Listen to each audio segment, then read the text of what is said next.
Student leaders of student organizations have a number of campus expectations they are expected not only to follow, but also to assist their organization's members in following as well.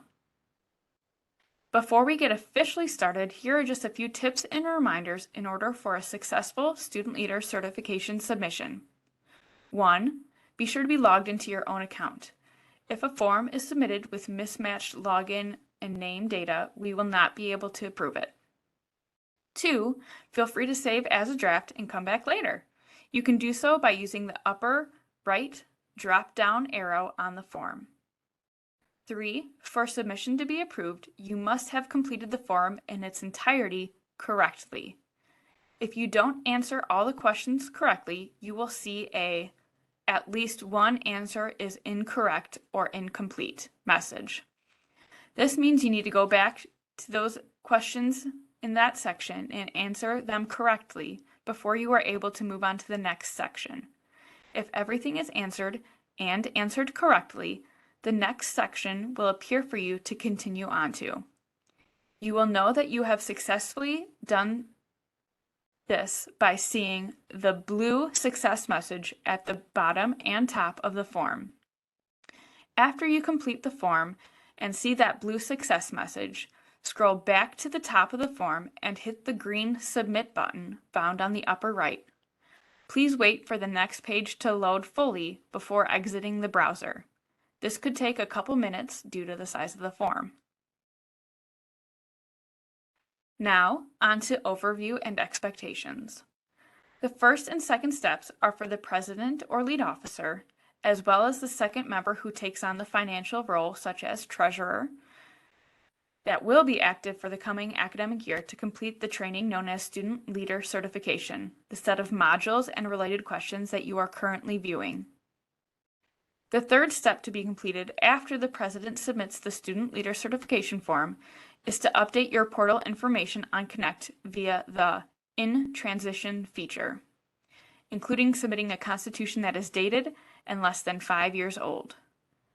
Please note that this update or in transition step is only available once the president completes their student leader certification. And while any officer can complete that in transition portal update piece, we strongly recommend it to be the president. The last step for the May 15th deadline is for the campus advisor or advisors of your organization to also confirm their service. The final step to complete org recognition happens early in fall semester, where we require the president to attend an org recognition meeting. Please note that this is the only step that the May 15th deadline does not apply to. Presidents will get further communication about this as well. There are many benefits to being recognized by the May deadline. The first one is that it is good for the entire following academic year. The second is that you are eligible to spend SUF money if you are allocated such money. You are also eligible to apply for SUF funding, assuming you meet the eligibility requirements. Those who meet that May deadline are also able to reserve rooms or facilities, participate in homecoming, participate in the involvement fair, hold office space, have file space, have a mailbox, use an organization email account and web services, and be visible on Connect. Those who do not meet that May deadline will need to wait until November to start the process to be recognized for the following spring. If completed by the December deadline, all of these resources and opportunities are then afforded to the group for the spring semester of the current academic year. The purpose of these campus requirements is to both assure that students are provided a positive and safe involvement opportunities, and also for UW-Whitewater to provide support for those involvement opportunities that you and your organization are providing. When we look at involvement as a whole, the bigger purpose of involvement is that we know that learning takes place both in and out of the classroom, and your org involvement, especially in officer positions, is a great learning experience to take advantage of and a great thing to share with potential employers and grad schools as you seek your next educational or professional steps. The Student Organization Recognition Policy outlines the necessary steps to the annual recognition process, as well as the responsibilities and benefits of recognition. For a full overview of the university's expectations of student organizations, please see the policy available on the Student Activities and Involvement website and on Connect in the Files section.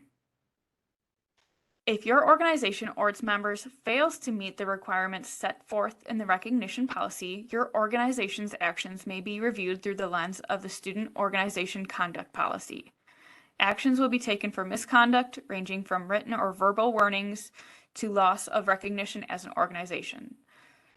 Students may also face legal action and/or student conduct repercussions for their actions. When we talk about campus requirements of all student organizations, there are several categories to review. This includes the annual recognition process, membership roles and rules, alcohol and drug agreement, money management, contracting, anti-hazing training and agreement, local laws and ordinances, and for Greeks, a required training for all members called the New Member Orientation, or Greek 101. Each year, UW-Whitewater has 2 periods of time in which organizations can become recognized. In April and May, organizations work to become recognized for the following academic year. In November and December, groups that missed the May deadline may work to become recognized for the spring semester of that academic year. Steps are required to be completed by the org's president, treasurer, and campus advisor. A second category of expectations is membership. Student organizations at UW-Whitewater must have a membership that consists of more than 50% current UW-Whitewater students. Others are welcome at the discretion of the organization. All officers must be current students at UW-Whitewater, and all organizations at UW-Whitewater must have at least one advisor who is an employee of the institution. Lastly, criteria for membership and officer eligibility must not illegally discriminate and be fully outlined in the group's constitution. Our campus follows the rule that all students are welcome to join student organizations here. Your constitution, bylaws, and actions must abide by federal law. Per the June 2010 Supreme Court decision of Christian Legal Society versus Hastings, student organizations at public institutions must have an all-comers policy, with the only exceptions based upon law. All-comers means that if a person states they believe in the mission of the organization, then they have the right to join the organization and to run for office. Organizations may, however, ask for the removal of attendees at meetings and events when the attendee's behavior is negatively impacting the purpose of the event or meeting. For help with clarification on this complex issue, please contact staff in Student Activities and Involvement. Student organizations need to be aware that there are expectations related to alcohol and drugs. Generally, if you break the law, there can be conduct issues for you as an individual, and if the activity is connected to organization, conduct issues for the org as well. Please note that if your organization has a stricter policy than UW-Whitewater's, then the stricter guidelines will trump the university's. Students can access the university's student handbook for an overview of repercussions due to illegal drug or alcohol use.